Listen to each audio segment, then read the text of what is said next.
Welcome to the Reality Check podcast. I'm Zachary Phillips. So in today's episode, I've got a chapter of my first book, Under the Influence, for you. This chapter is called Hoarder. And if you've ever seen the TV show Hoarders, you'll have an idea of what you're about to get into. Basically, my father's house was a interesting and disgusting trash heap. It was full to the brim with just stuff. In this chapter, I go in depth as to what it was like to walk around and be in his household and how it impacted my mental health. A couple of things. This book, Under the Influence, has been very therapeutic to write, but quite traumatic to revisit. Every time I share a chapter or relook at it or talk about it, I'm sort of brought back to the place that I was when I wrote it, and then back to the place that I was growing up and living through it. So it's sort of a bittersweet thing, this book, in that it helped me so much to write, and I've received a bunch of messages from people who can relate to having a mentally ill, drug-addicted father, and, can sort of relate to some of the stuff that I'm thinking and my experiences. But it is quite emotionally charged. So, as with every time I release a chapter of Under the Influence, massive trigger warning with this one. If you're not in a good place, I suggest you skip this episode. That being said, I always plan on releasing every chapter of every book that I ever write for free. Basically, I do this so that my content isn't put behind a paywall. All that I ask is, if you enjoy this chapter, if you enjoy what I'm doing here and you want to support me, you can choose to purchase the book, and I'll put the links down below. It's out now as an ebook, paperback, and audiobook. Or you can choose to support the podcast and everything else I'm doing, either on Patreon or through some other methods that I'll talk about after.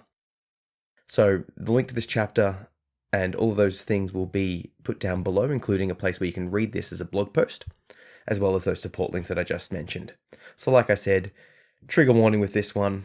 Let me know what you think. And yeah, thanks for listening.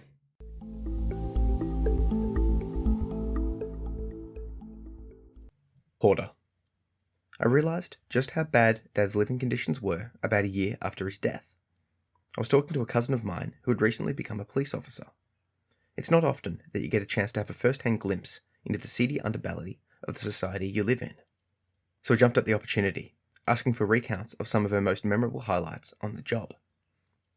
After describing some interesting car chases and instances in which she had to draw her weapon, she began describing a case where she was called into a disturbance in a fairly shady area.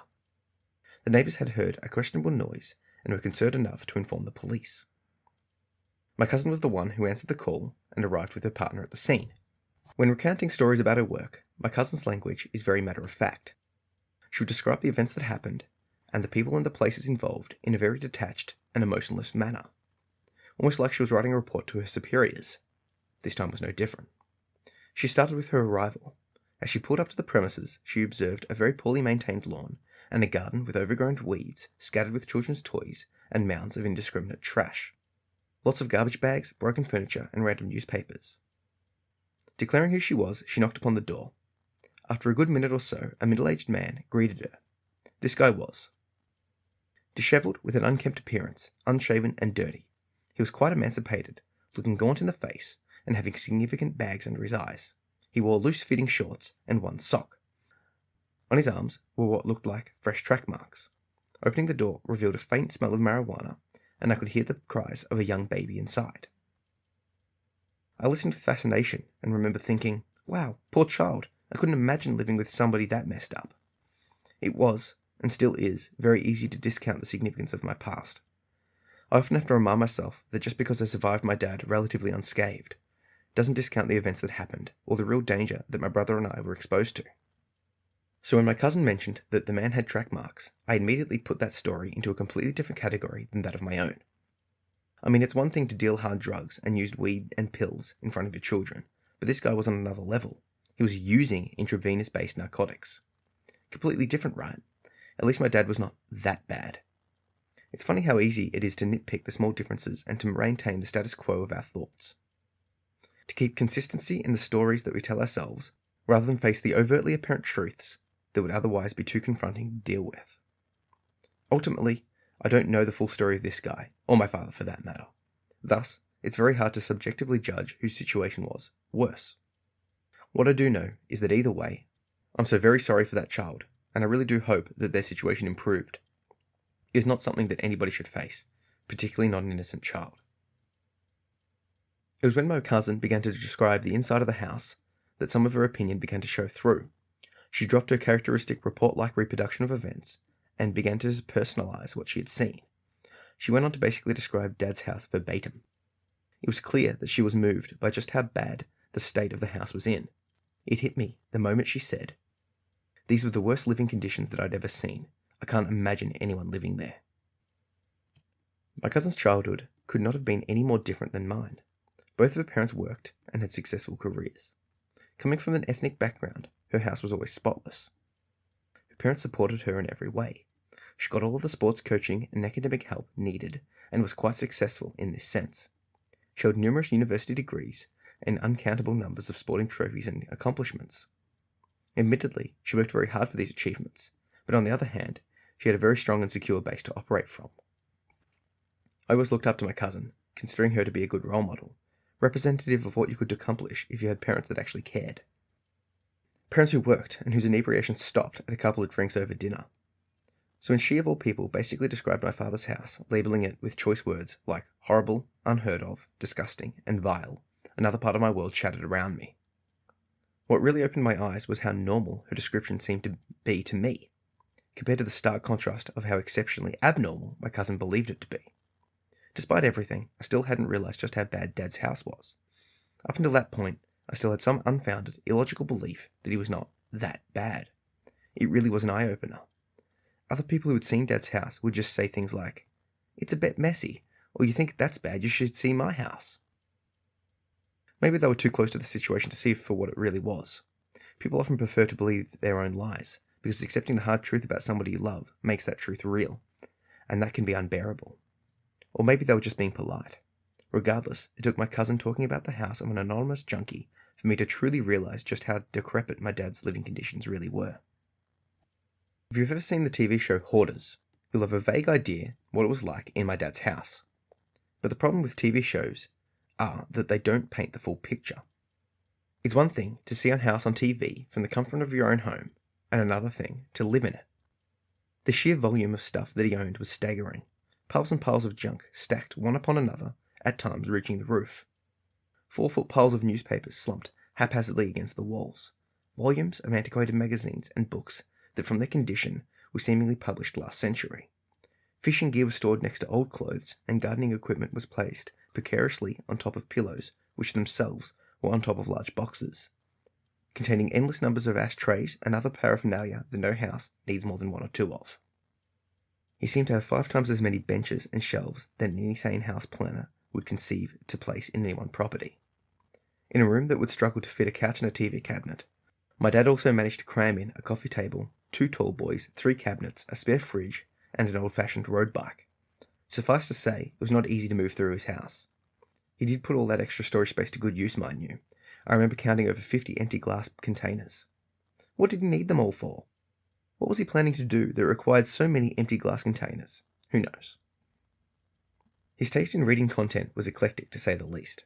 Hidden throughout the house, not in the bookshelves, mind you, was a library of books on every conceivable topic. Content ranged from Hindu and Buddhist holy scriptures to outback survival. He had manuals on car repair, as well as instructional booklets on the application of kung fu for women. High-level physics textbooks stood side by side with flower identification handbooks. Then there was the vast variety of fiction from every genre, as well as poetry and picture books. I wonder how many of them he had read. I can't believe I never asked him about that. For some reason, I assumed that he just collected them like everything else in his house, just for show, kept because they were gifts or just random acquisitions accumulated over the years. Being an avid reader myself, I feel like I've missed a massive opportunity. Maybe we could have bonded over the plot of some novel or learnt a new skill together. If only I'd asked. I don't know how he got so much stuff or how he perpetually increased his hoard, particularly when, towards the end, he hadn't driven himself anywhere for years. Maybe people gave him more and more as a form of barter in exchange for drugs. That would explain some of the woman's rings I found, but not the excessive amounts of furniture. I chuckle at the thought of some skinny junkie rocking up to Dad's house, struggling under the massive weight of a bookshelf strapped to his back, pleading with Dad for another hit. My dad, initially rejecting the trade, saying he only takes cash, but upon re-entering his house, he looks at a small patch of unclaimed ground in the middle of his lounge room, between a pile of newspapers and the 4-foot brass kangaroo, and says to himself, "Yeah, that would go well here. I really do need a third bookshelf for the centre of my lounge room." He goes back outside to the eager junkie and makes the trade. Dad looks over his new acquisition and smiles, content in the knowledge that he made the far better deal. I could sell this for a massive profit one day. The junkie places the item on the ground beside the doorstep and takes his prize with glee. He knows that tonight will be a good night. Still standing outside, Dad's smile quickly fades.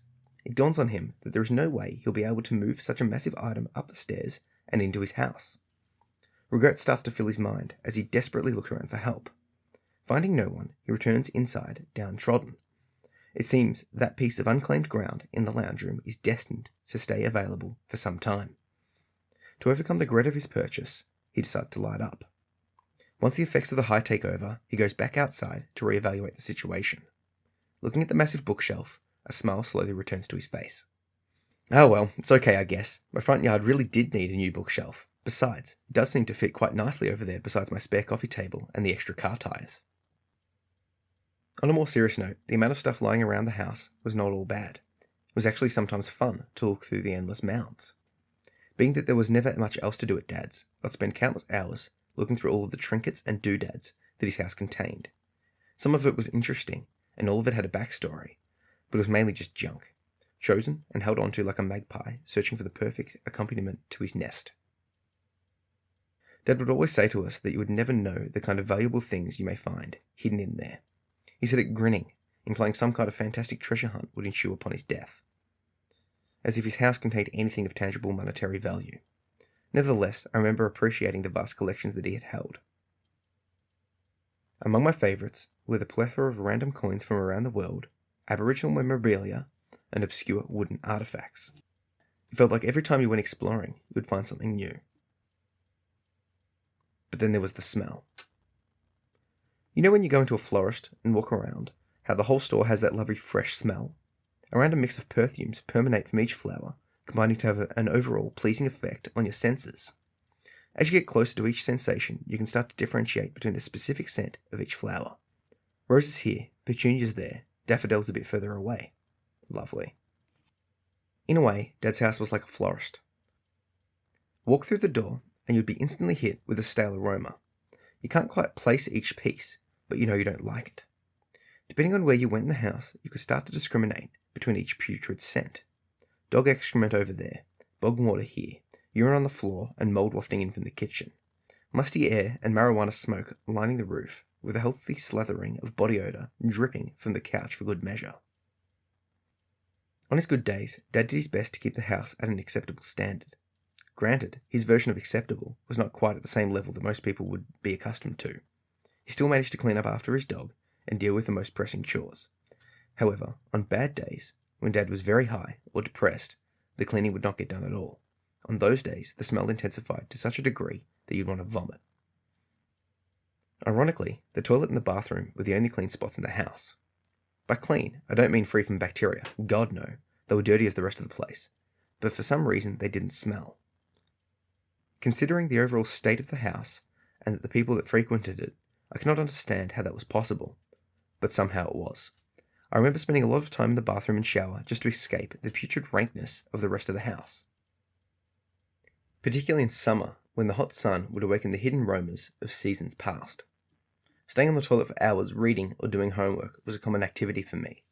I would have long showers and ensure that I took my time to get dressed. Anything to avoid having to spend more time immersed in that smell. Overall, Dad's house was like a disgusting thrift store. Fun to look through and filled to the brim with interesting and unique memorabilia just waiting to be discovered. But stay too long and the smell would grow on you, in a very bad way.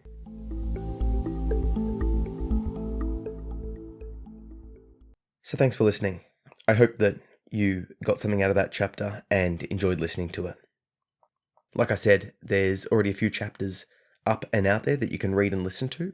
So I'll put the link to the Under the Influence page on my website, as well as a link to where you can purchase this book via Amazon if you'd like to support me. And like I said, if you do want to support me, there's a few ways you can do so: purchasing this book or any of my other books, supporting me on Patreon at patreon.com/ZachPPhillips, and you can do that through monthly contributions. All I'm asking for is $1 per month, because that's the minimum that they allow you to ask for. And my basic idea is that $1 per month will be unnoticeable on your end, but on my end, collectively, it could make a massive difference. It would mean that I'll be able to post more, write more, share more, talk more, and help more. So if you can afford to support me and you want to support me, please consider doing that. A couple of other things that you could do to support what I'm doing here is rate and review this podcast wherever you're listening to it.